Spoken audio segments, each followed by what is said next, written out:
Now let us go ahead and take on an example that is on accounting standard number 10 and 29. In AS 10, this particular example is going to discuss para 17. Now, what are the costs that are included in the cost of property, plant and equipment, the elements of cost? And also, what are the costs that are excluded from the cost of property, plant, equipment is para 20. And also, if there is a change in the decommissioning liability, now how do you account for that? That is para 67 of the standard. And also para 35 of accounting standard 29 on provisions, contingent liabilities and contingent assets, where they say provisions are not discounted generally, but where there is a time involved, which is material, then you are supposed to discount the provision and then add it to the cost of an asset. Is that fine?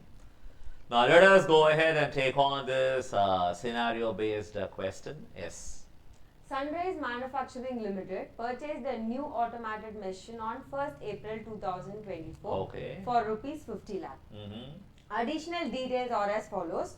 Transportation charges incurred 1,20,000. Import duty non-refundable 2 lakh. GST credit available 4 lakh. Site preparation cost 1,50,000. Initial test and trial run material consumed 60,000.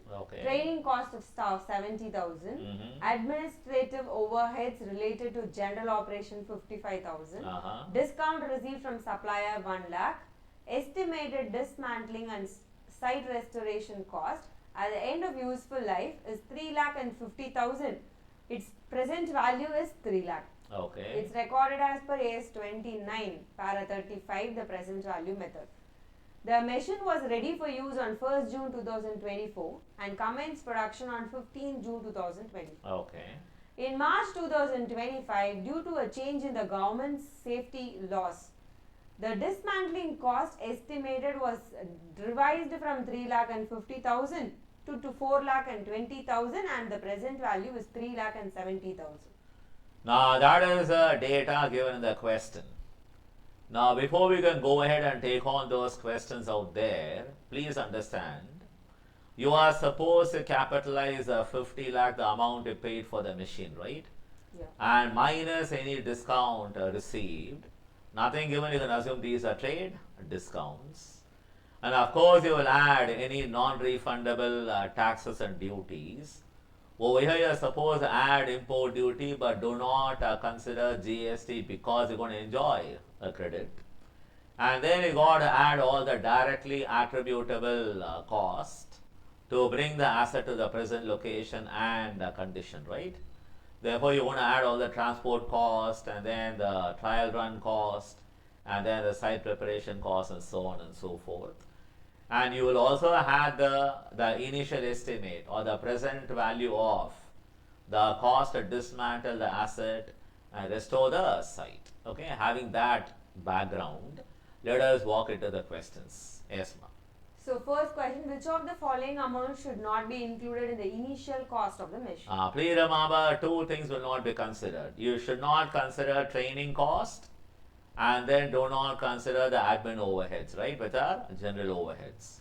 And that is given in para 20 of the standard. In this option, I think the option is given. Which option you have, either training cost or admin overheads? The training cost of staff. That's what, any one, okay, which is not to be included. Okay, so therefore in this question, one of the options is training cost. You will see all other costs will be added to the cost of the asset. Is that fine? Yes, sir. Next. Question 2. What is the initial cost of property, plant and equipment to be capitalized? Now very simple, 50 lakh, from that you got to subtract 1 lakh discount received and add import duty how much? 2 lakh rupees. And then add transport cost. And then add site preparation 1,50,000. and then add trial run for material 60,000. 60,000 rupees. And dismantling cost 3 lakh. 3 lakh rupees. Don't take 3,50,000. Take the present value of rupees 3,50,000 given in the question. 3 lakh will be taken and total. Training cost, GST and admin overheads excluded. Wonderful. the total is 54 lakh and 30,000. And that is the amount to be capitalized. Okay, and once the asset is ready for use on 1st June, any amount spent by the company after 1st June until 15th June when the asset is ready, put to use, will not be capitalized. Is that fine? Yes. Yes, ma. Which of the following costs will be charged to P&L, not capitalized? In that, one of the option, right option you read. The right option is C, cost incurred after 1st June but before production started. Because once the asset is available for use, any amount spent after that date will not be capitalized unless it's going to bring some future economic benefits. Next. Question 4. In March 2025, the dismantling estimate increases from 3,50,000 to 4,20,000. According to AS 29 para 35, how is this increase treated? Very simple. This increase in decommissioning cost will be added to the cost of the property, plant and equipment, and you will credit provision for decommissioning liability. Which option is that? It's option B, increase in property, plant and equipment That's cost. it. Increase of property, plant, equipment cost. As simple as that. Next. Question number 5. Original provision recorded is present value of 3 lakh. The revised PV estimated is 3,70,000. What amount should be added to property, plant and equipment? Very simple. This point is given in para 67 as well of AS 10, where they say whenever the asset is measured using the cost model, any increase in provision for that is decommissioning liability will be added to the cost of the asset. So you debit property, plant, equipment by how much?